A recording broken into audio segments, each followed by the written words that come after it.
Red Sox fans have longed to hear it. The Boston Red Sox are world champions. Can you believe it? It hasn't happened at Fenway Park for 95 years. Fires. Swing and a miss. Strike three. It's over. The Red Sox have won the world championship. Tune in to the newest show presented by Clovercrest Media. It's Obie's Backstop Podcast. Catch it twice a week, every Red Sox series finale on your favorite podcast platform.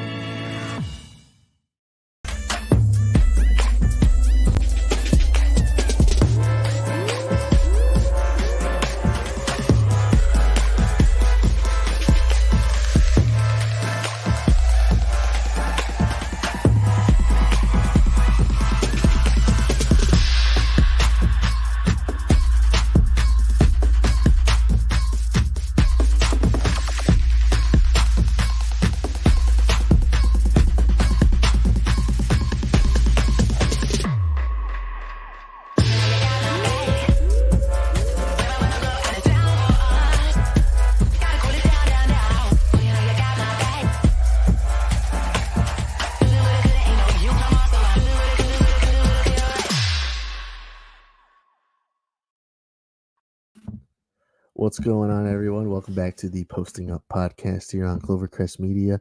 I'm joined by King Zay, as always. Hopefully, Sean's going to join us soon. He's having some Wi-Fi trouble. So, Sean, if you can't join us, we'll miss you. But hopefully, you can get in here soon, talk some basketball. So, Isaiah, we'll waste no time here. Into it.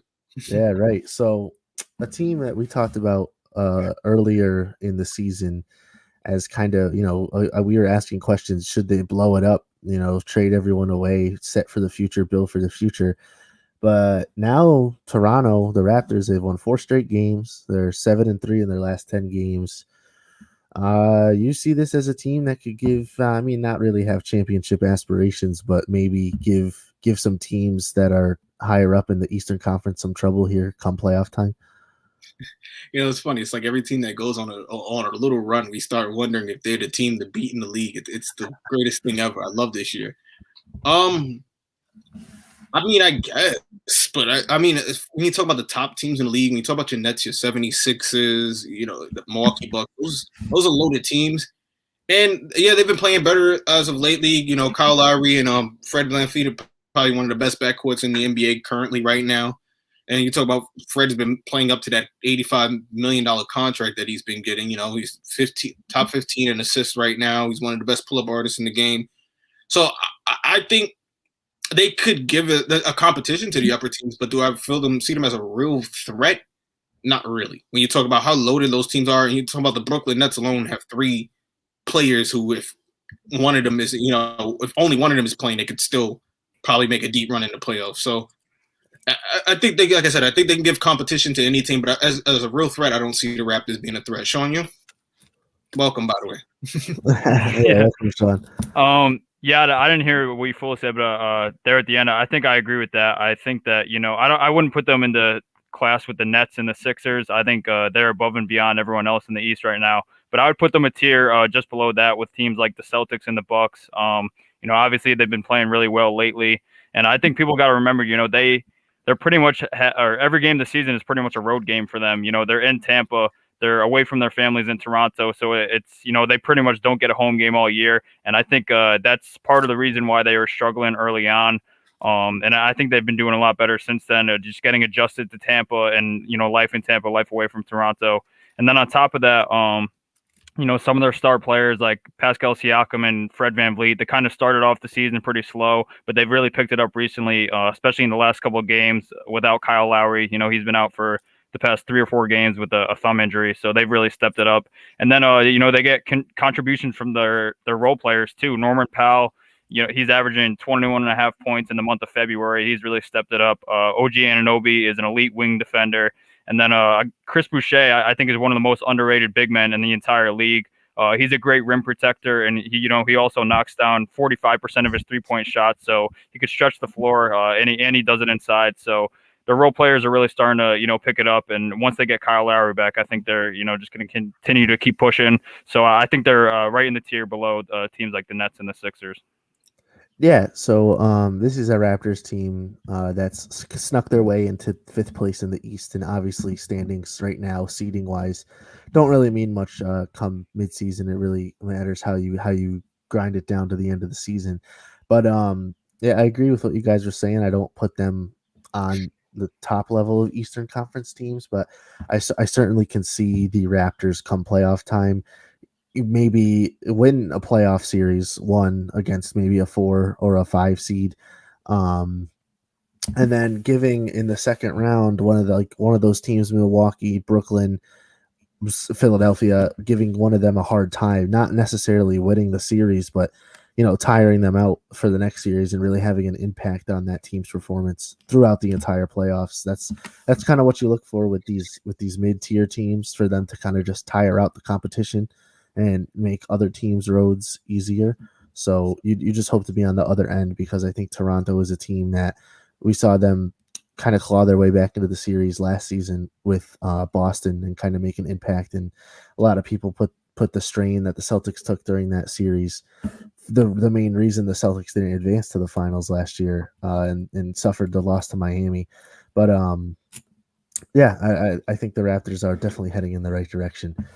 With that being said, we'll get to our first game break of the day, get some games we're getting excited for this upcoming week. But first, we'll get a message from Clovercrest Media. When I was 12 years old, I became a Jack Nicholson superfan. This happened almost overnight on an evening in February 1997 when I first saw The Shining. Here's Johnny. In those 20 plus years, I never stopped being a Jack superfan. I want the truth. You can't handle the truth. Get ready for You Don't Know Jack, hosted by me. Subscribe today on your favorite podcast platform. All right. So getting into our first game break of the day here, you'll see at the bottom of the screen the nationally televised games for the week, but not necessarily limiting it to those. Isaiah, why don't you hit me with the game you're looking forward to this upcoming week? Well, blow your bubbles. Nothing special, but actually tonight I'm actually looking forward to my Knicks and the Golden State Warriors. And not because of the matchup in particular, but I'm willing to see how my team now reacts with an actual crowd. I said it before earlier in the season that I thought the Knicks not having a crowd helped them become as good as they were, because, when you're losing, there's no crowd booing, there's no emotion from the crowd. The players stayed more in the game. They've won a lot of games that I thought they were going to lose simply off the fact that I think they had no crowd. So I'm interested to see how teams now are going to start to react once they start filling these stadiums with crowds and it's no longer a bubble situation, and will players start to step up. And we, like you said, if you look at a Miami Heat team, a lot of us assume the players like Tyler Hero only played well because he was in a bubble. And now we're going to have crowds back in there. So we'll see how this goes. But I'm definitely interested in looking to see how my Knicks react with the crowd tonight. Sean, what's a game you're looking forward to seeing in the association this week?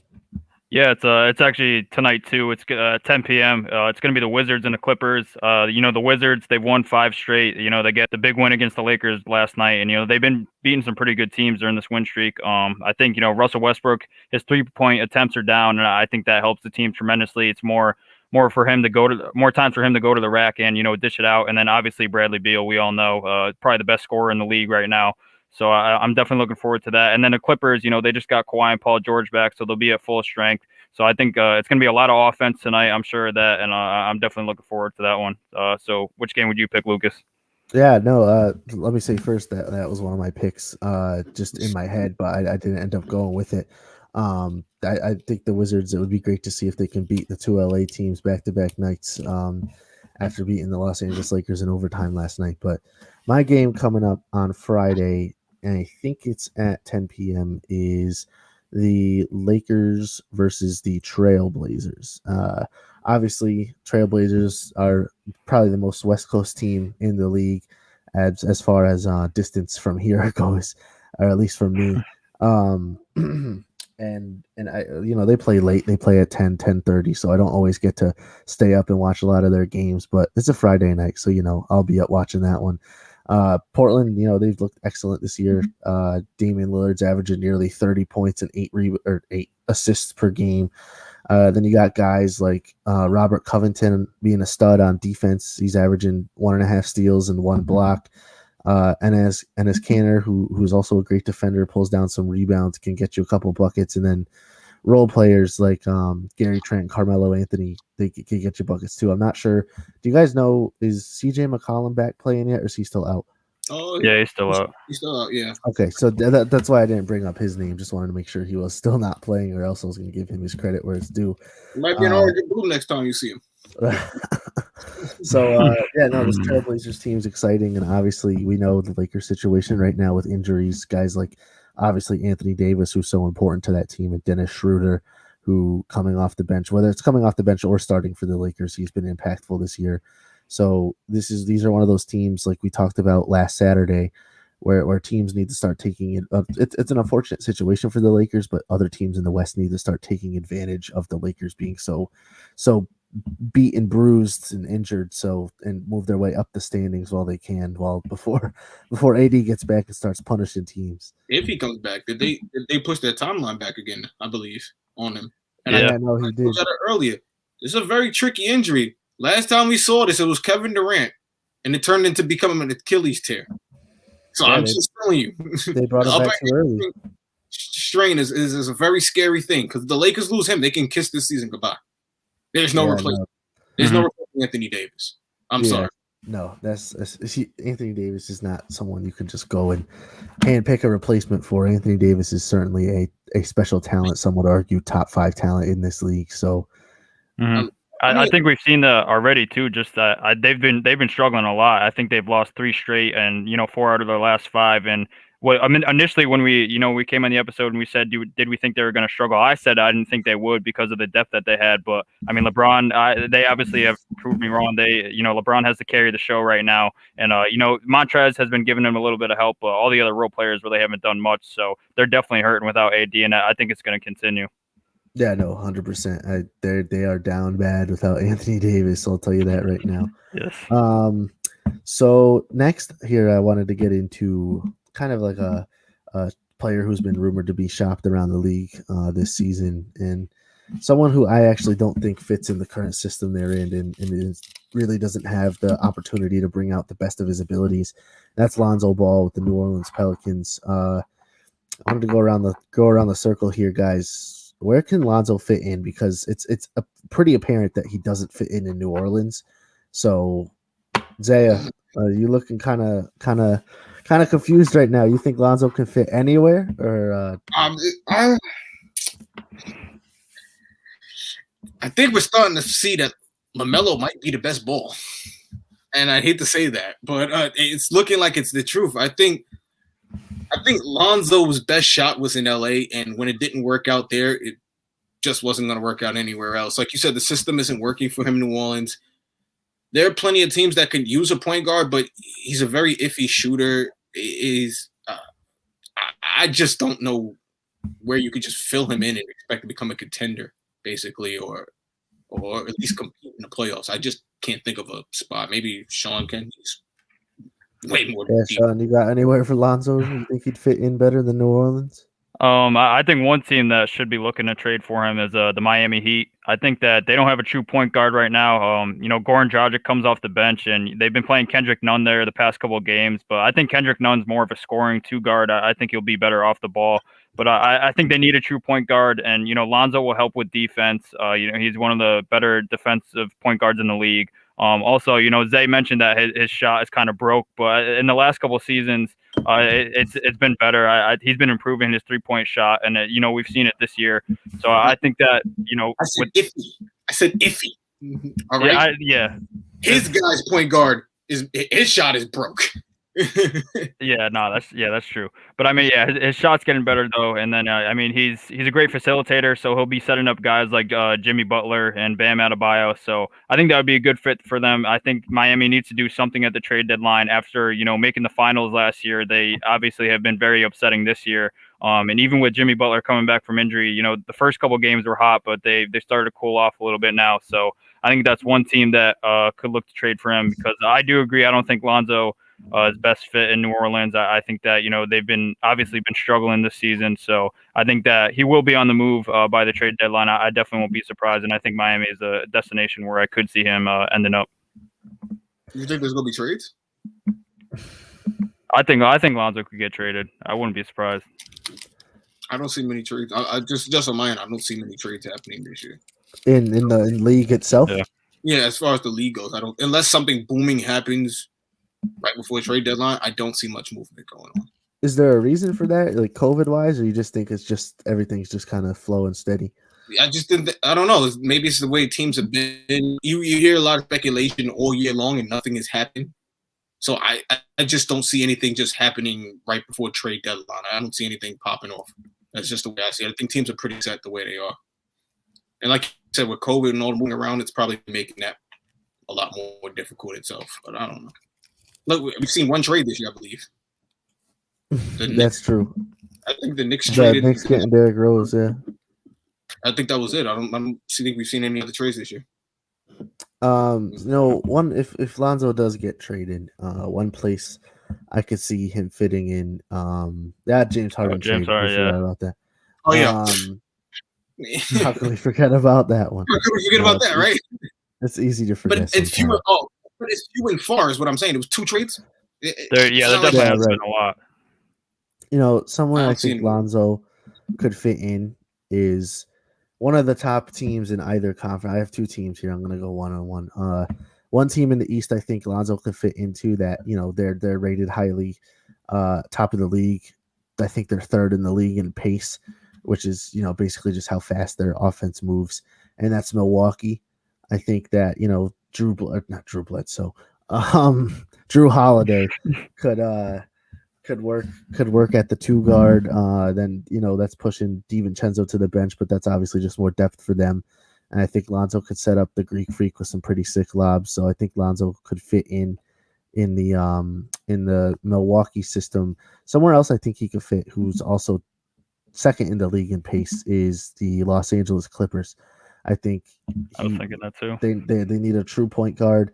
He's not, and like we say, Steve was on the show a couple weeks ago, and he said that the Clippers were a team who needed a new point guard because Patrick Beverley just isn't that big of an offensive threat. And by no means am I saying Lonzo Ball is a serious offensive threat, but he's more of an offensive threat than Patrick Beverley is. And while the defense might not be there for Lonzo, the playmaking sure is better, and the scoring is better as well.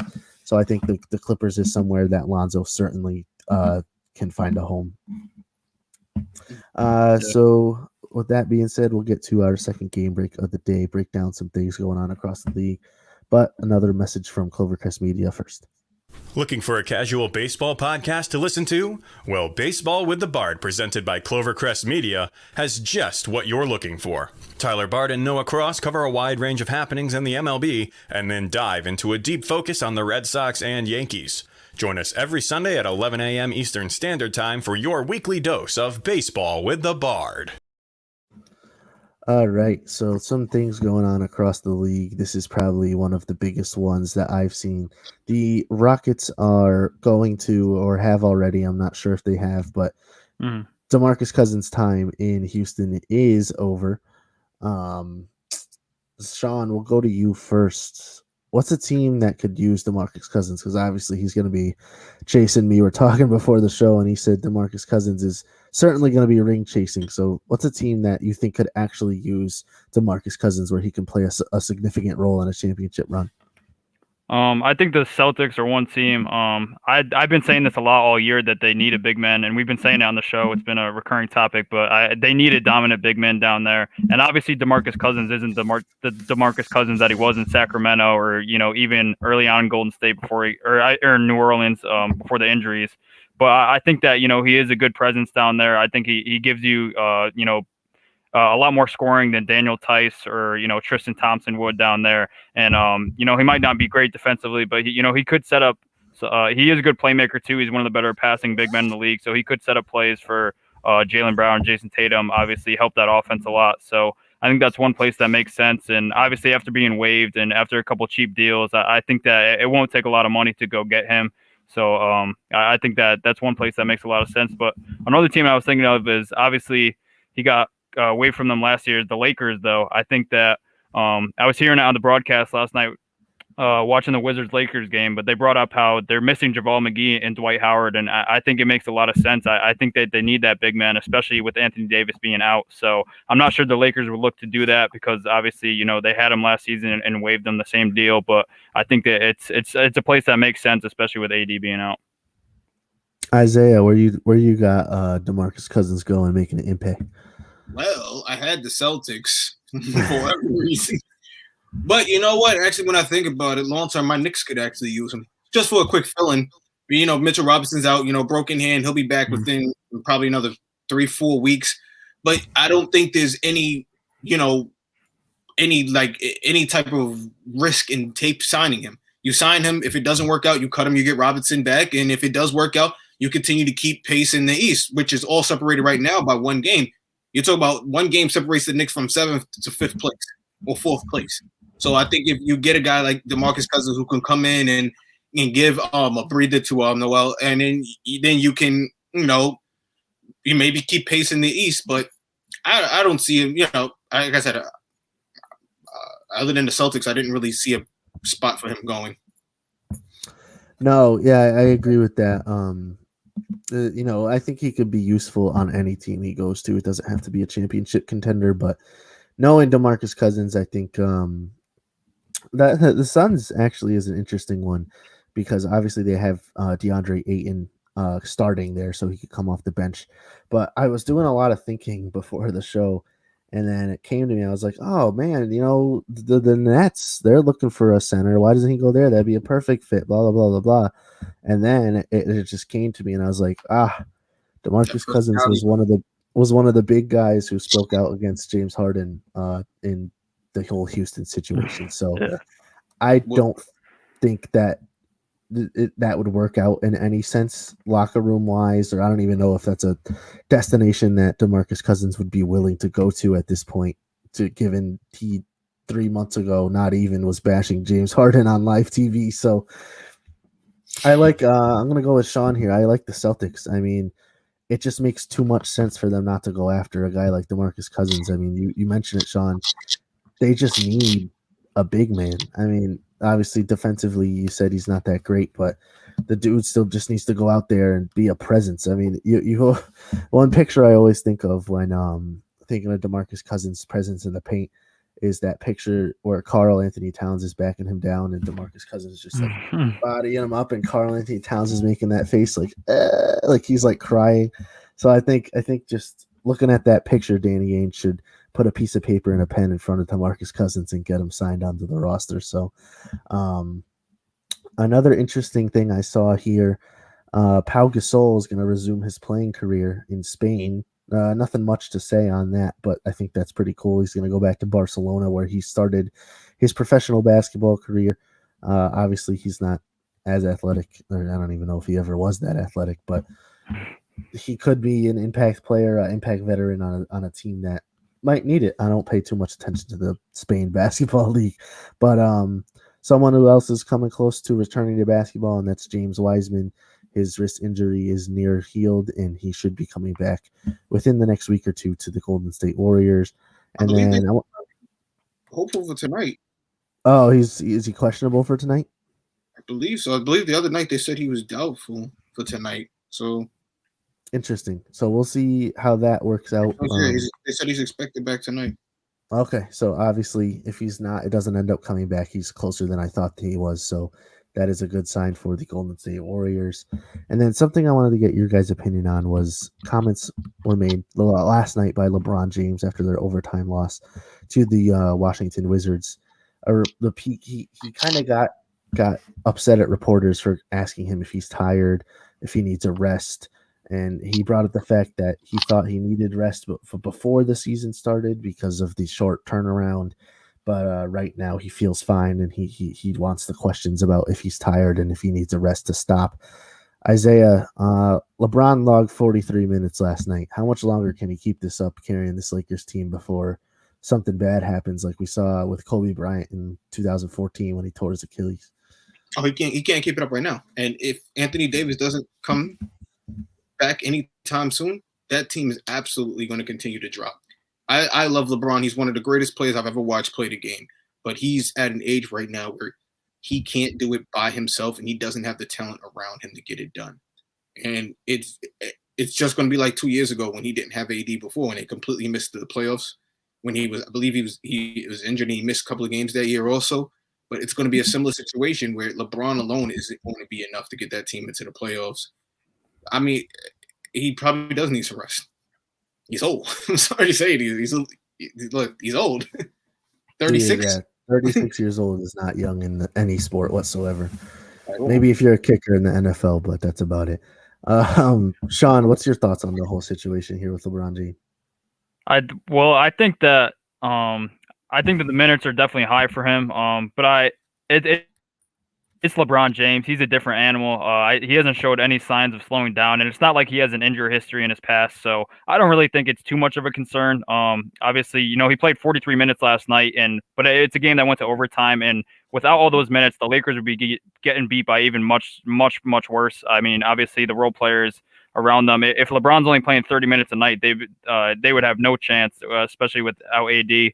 So I think that, that's the only chance that they have in these games is playing LeBron those minutes. And I think that LeBron can take it. He's one of the best athletes that we've ever watched. I think that, his minutes have been up there before. And even though the age is getting up there, he hasn't showed any signs of slowing down. So I think that, He hasn't?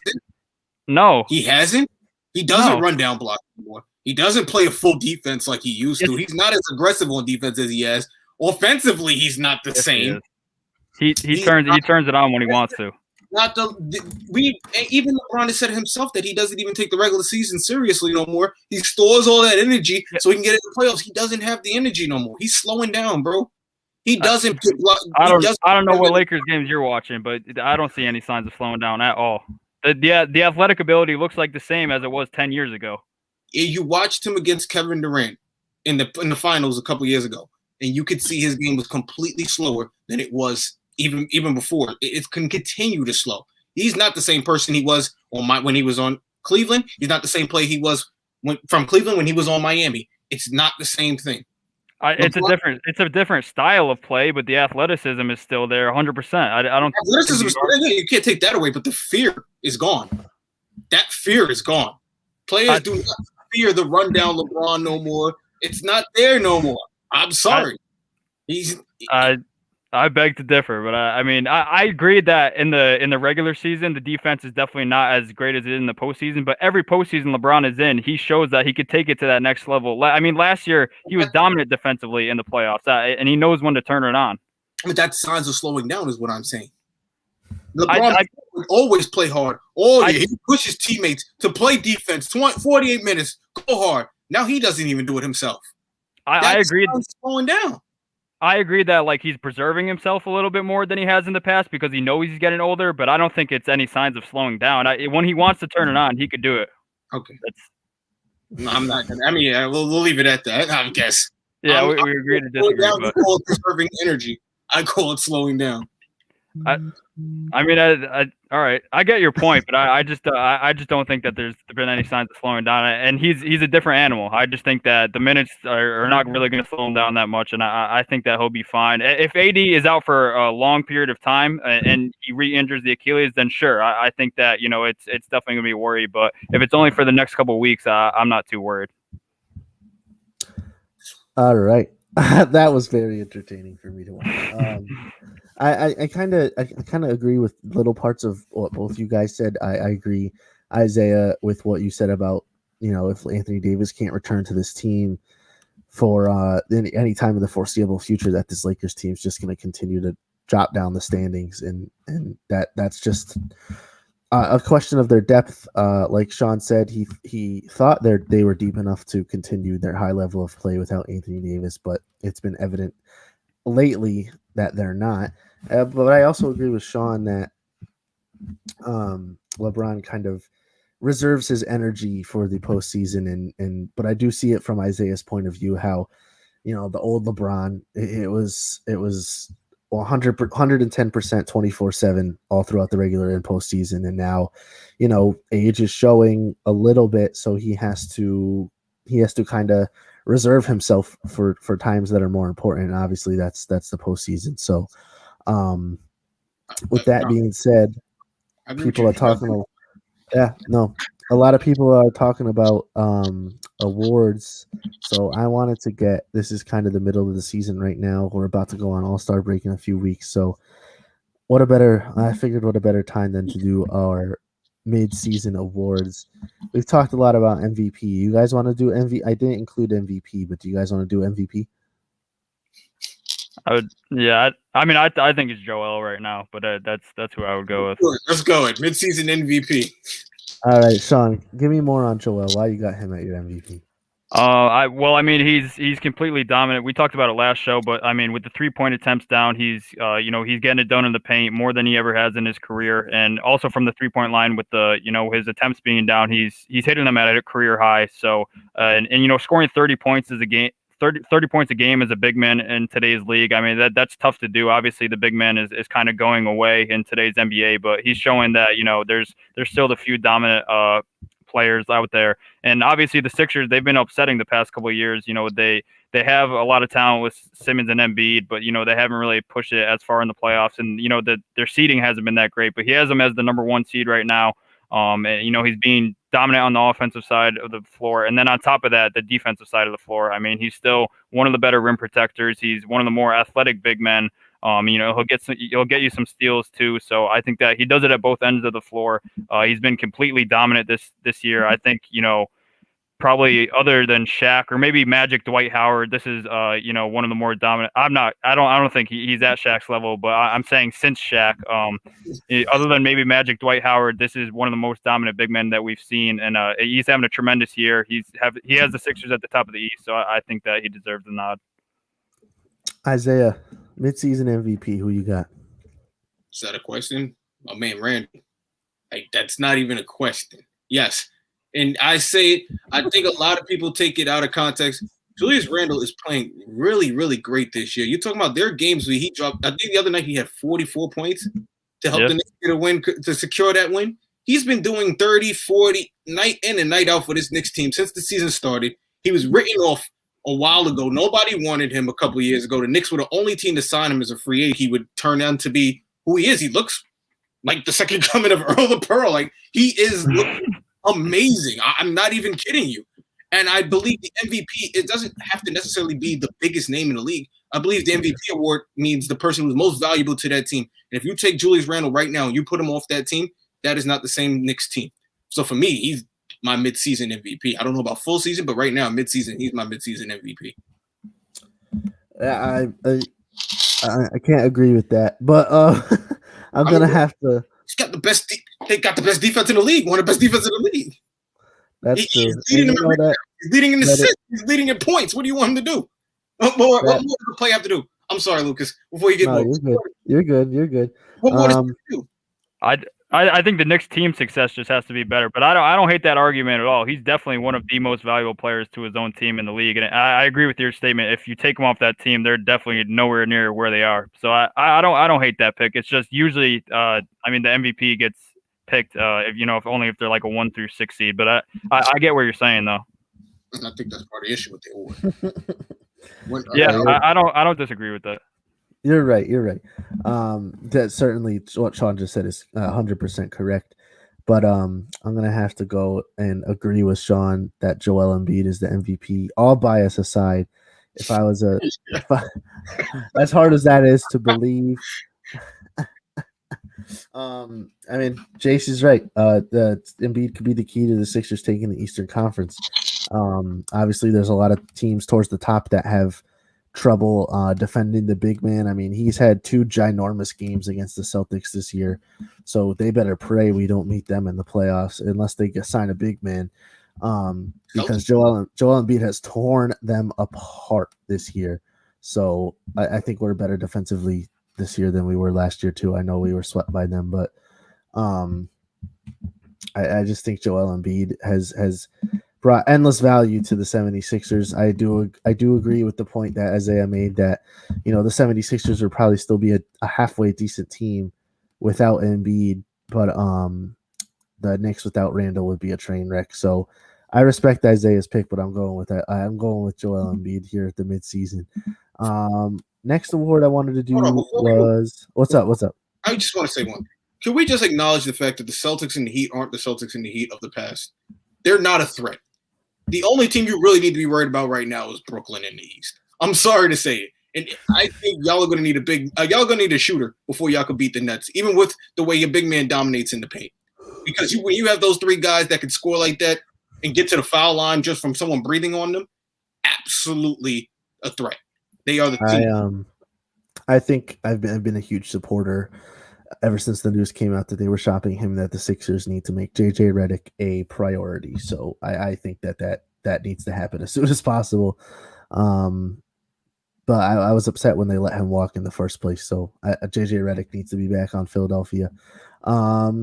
So getting on to our next award here, we'll do Sixth Man of the Year. There's a pretty obvious choice. Sean, I'm going to go to you first.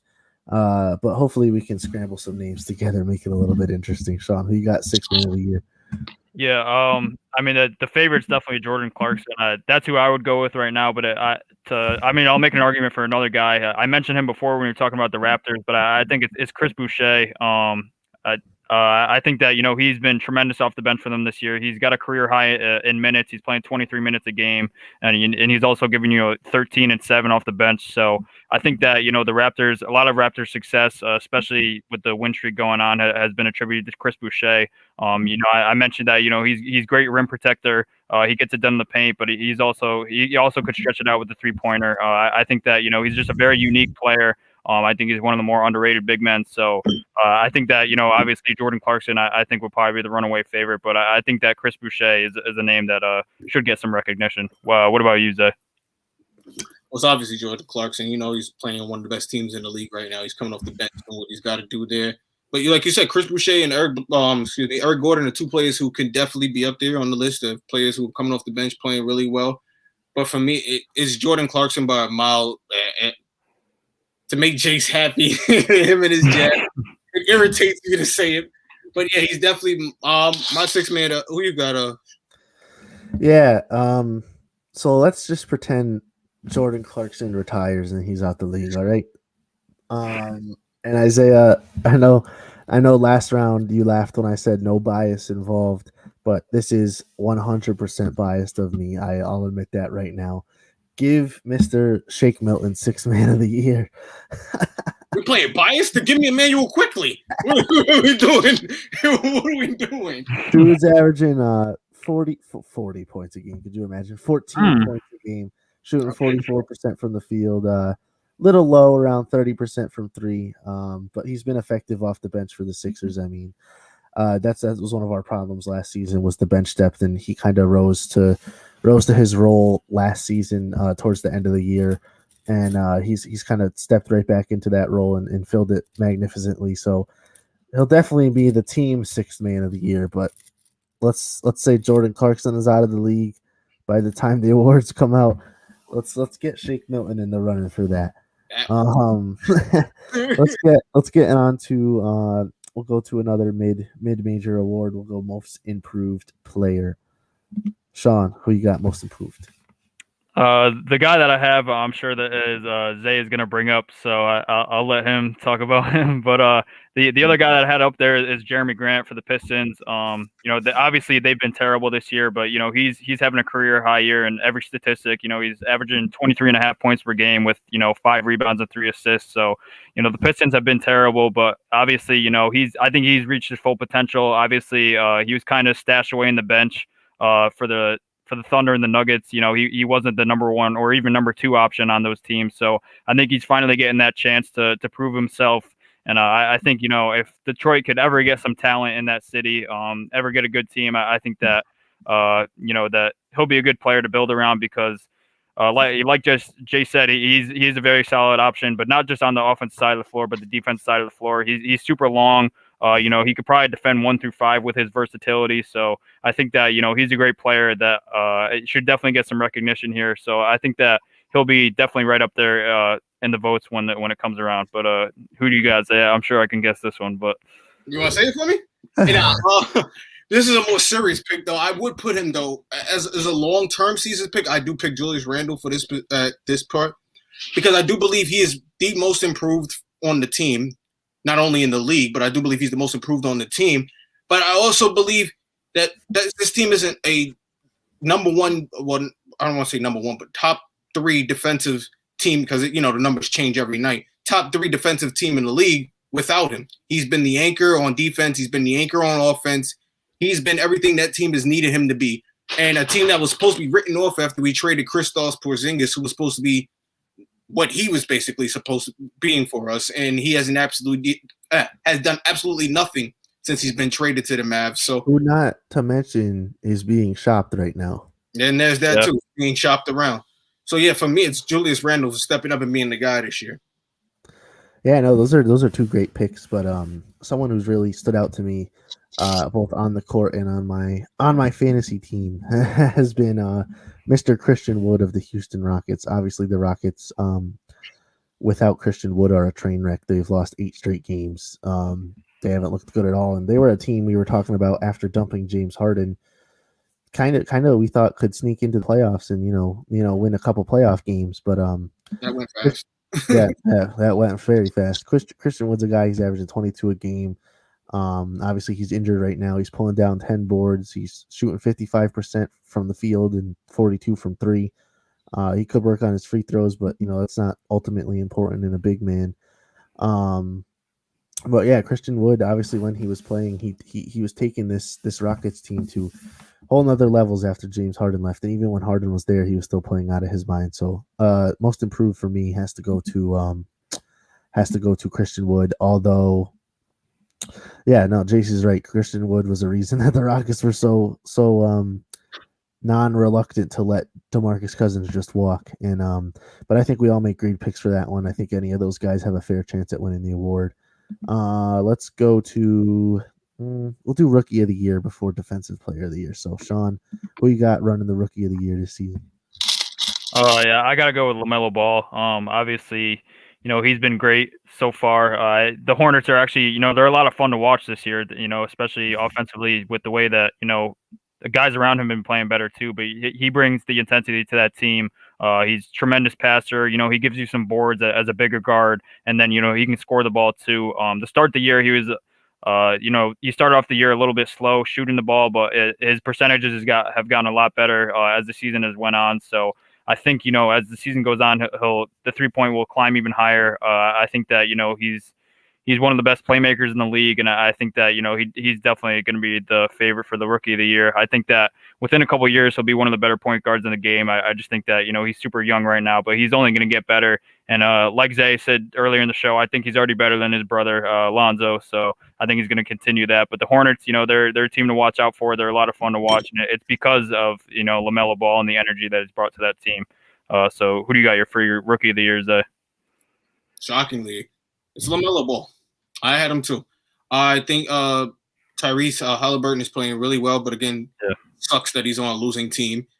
And Anthony Edwards, I don't think is living up to his number one pick mark. I believe the last couple of games he shot 3 for 17 against my Knicks, and then 3 for 11 or something the other day, and 3 for 17 the game before that. He's a good highlight show, but he hasn't been really putting it in as a rookie for me, putting up the numbers, putting up the stats, grabbing the rebounds. But like Sean said, it's definitely LaMelo. He's made that team very interesting, very fun to watch, throwing up the alleys. I enjoy making the highlight reels with him in it. He's probably the Rookie of the Year. I only say probably because you never know. Maybe my Knicks move quickly off the bench. I don't know. Maybe. Yeah, he's my pick.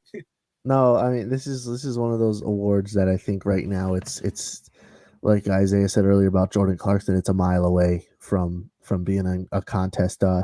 One person who I think could possibly contend for that. Banging he comes back and plays very well is James Wiseman. I think he has the talent defensively and offensively to challenge a guy like Melo Ball for that award, but obviously he's injured right now. Isaiah said he's coming back tonight, hopefully, but right now I don't even think it's close right now between LaMelo Ball and the field. So I'll take LaMelo Ball as well. Two more awards here to go. We'll go Defensive Player of the Year. Sean, give me your pick. Yeah, this one was really tough for me. I was going back and forth between two guys, but the guy I ended up picking was Miles Turner of the Indiana Pacers. He's averaging 3.5 blocks right now, which is, a tremendous number. And he's also giving you over a steal a game. And Indiana, they're not, an elite defensive team, but they're in the top 15. They're in the top half of the league. So I think that, and without him, I think that they would definitely be a lot worse. So I think that he's the anchor for that defense. He's a premier shot blocker in the game right now. And he's also super athletic, so he can come out and on pick and rolls, he can at least hang with the guards, the point guards, the shifty guards like that.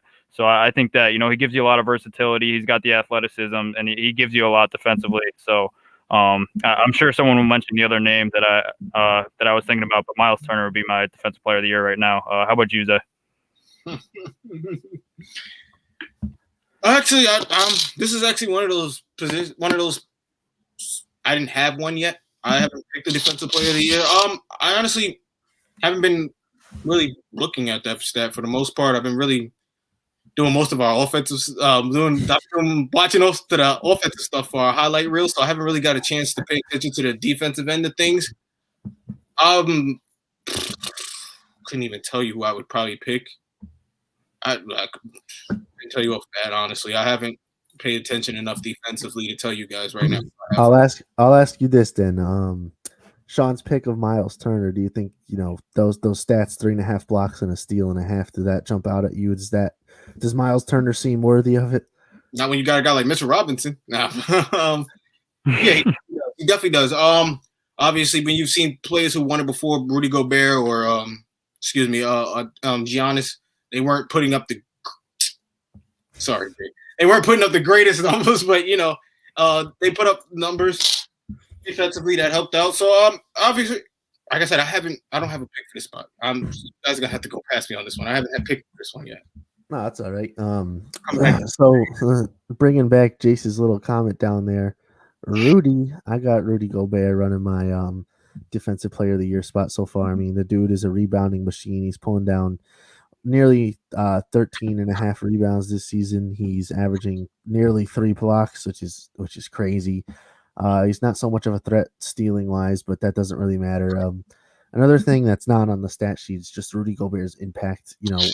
When he's contesting a shot, even he alters shots without getting the blocks and stuff like that. So I think Rudy Gobert this season would be Defensive Player of the Year. Keep in mind if he keeps up his stuff going. But Miles Turner is also a very respectable name on that list. I think he can also be in contention for winning this award. And finally, I was just going to say the other name I was thinking of was Ben Simmons. I'm surprised you didn't say him. But Ben's been a monster this year defensively, and I think he'd be definitely in that third spot right now for me. But yeah. I think right now it's a race between Gobert and Turner. Yeah, and I think Ben Simmons' numbers aren't like tremendous right now. It's right under 2 steals per game and right under a block per game. But he goes out every night and guards the other team's best player. It doesn't matter if what position he is really. He can guard point guards through centers, obviously with his size and athleticism. So I think most of it doesn't show up in the numbers, but night in and night out, he's defending their best player. And I think that's why his offensive production might have dipped a little bit, but he's starting to get more aggressive on the offensive side of the ball, and he always brings it on defense. So I think that he'll definitely be within the top 3 in voting, I think. Go ahead, Zay. No, yeah, I was going to say, Sean was saying too, when you look at some of these numbers, I'm just looking at some of them. These aren't like eye-popping defensive numbers. Then the guys there's no one averaging like 6-7 blocks or something like that. These are, like I said, even when I look up the top, when you look at some of the top numbers, you're talking about 1 steal, 1.5 steals per game. These aren't boggling numbers, but they're what the league is right now. And I think that might be due to the league how it is right now. It's just no, yeah, you're right. And I think Sean definitely and Ben Simmons is an all first team defensive player no matter what this season. But it would be nice to see him in contention for that award. I'd love to see that for him. I think that'd be a great confidence boost for him. And our last award here, probably maybe the trickiest one to do a midseason award for, but we'll do our final award is Coach of the Year. Sean, who do you got? I'm going to go with Monty Williams from the Phoenix Suns. I think that, I'm sorry, Zay. But the culture in that team has changed around, especially, Phoenix Suns have been the laughing stock of the NBA through most of the 2010s. They were terrible. They kept getting, super high draft picks, and I think it's starting to finally turn around for them. Obviously he has talent to work with, but I think that, a bunch of the players have super high praise for him. Everyone that speaks about Monty Williams speaks super highly about him. So I think that he's a great coach, and he's a great offensive mind. Whenever I watch that team, they always have great sets, to get their best players open, get shots for Devin Booker, create opportunities for DeAndre Ayton in the paint. So and that starts with Monty Williams, and like I said, a lot of people speak super highly of him. And right now, they're a serious threat in the West, especially if AD is hurt, going forward. I think that it's anyone's ball game really at the top there of the West. So I think that the Suns, could contend, and they've been super hot lately. They just beat the crap out of the Blazers last night. So, and I think they've won 3 straight in the past 10 games. I'm pretty sure they're 9-1 or 8-2. So they've been super hot, and I think it all starts with the coaching staff. So I think Monty Williams, as of right now, I would put him number 1. But who do you guys say? Oh, I had Monty Williams. Like you said, the Suns winner of the last 3 out of 4. Only losing to the Nets in the last couple of games. I think it was their first of the 4 games. But, it's definitely the Phoenix Suns. I haven't wanted to watch the Phoenix Suns since Steve Nash, Amari Stoudemire, and Sean Marion days. You know what I'm saying? Now they actually make you want to go back there and watch them and pay attention to this team. So, obviously, with everything Sean covered, I'll just keep it short and quick. It's Monty Williams for me. It's definitely the Suns. So, we're talking about MVP earlier, and there was a pick that 2 of us made was the same pick, and this guy I think is the most responsible, or a lot of people are saying is the most responsible for the turning on the switch of Joel Embiid, and that's Mr. Doc Rivers. I think that he's taken over a Sixers team that had struggled to find an identity in the past, and look at him through 31 games. They're sitting at the top of the Eastern Conference, and that speaks volumes, because Brett Brown had been there for years and years and years and years, and he kind of just never found that identity for this team, and they're sitting at the top of the Eastern Conference right now, and that's all I have to say about that. Doc Rivers, give me Coach of the Year for the midseason awards here. I think there's a lot of picks for that. There's a lot of picks you can go. There's a lot you could go with that, because obviously the Suns are playing. I mean, not the Kings are playing well. The Knicks are playing well. You could throw Tom Thibodeau in there. Honestly, he's been coaching extremely well this year. There's a ton of teams you could have picked, obviously, but I think we picked the top runners. Yeah, no, I think certainly it'll come into form as the season starts to wrap up, but like you said, Zay, there's a lot of teams right now that are hoping to get playoff spots, and some of the teams that weren't even expected to be in contention for anything like that. So a lot of coaches doing a good job early on here this season. So with that being said, I think that will wrap up our show here. This has been the Posting Up podcast. I was joined, as always, by Sean Scanlon and King Zay. This is Lucas Bolduc from Clovercrest Media. Catch us Saturday at 1. Peace.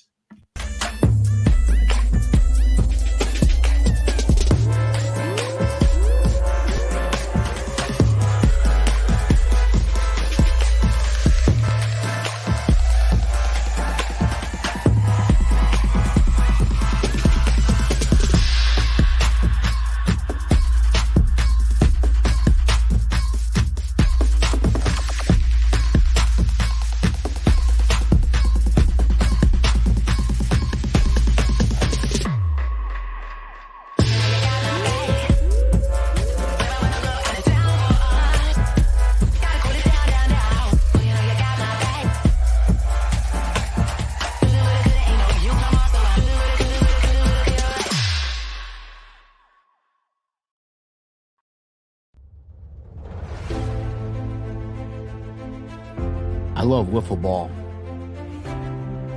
No other way to explain it. Just something about the game, the feel of the grass, smacking that ball all over the field, making plays, diving head first, whatever it takes to get the job done. That's what wiffle ball means to me. Striking out grown men, watching their knees buckle on a called third strike. Sit out, bud. And then, of course, the home runs, the base hits, the big home runs at the big moments. That's a whiff of greatness. Join us all season long for the Joe Aguirre Story, a CMG podcast.